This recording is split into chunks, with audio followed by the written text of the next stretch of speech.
E ó, agora já é sabão, ó. Ó. Tá vendo? Ó. Mas eu vou mexer mais, né?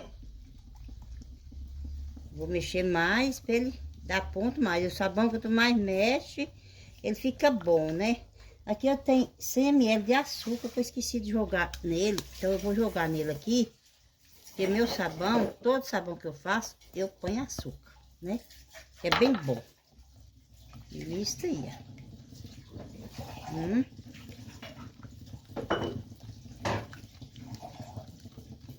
Olha pra vocês verem que coisa linda que tá virando.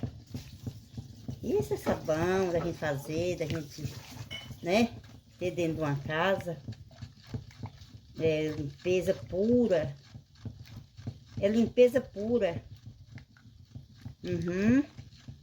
Ó.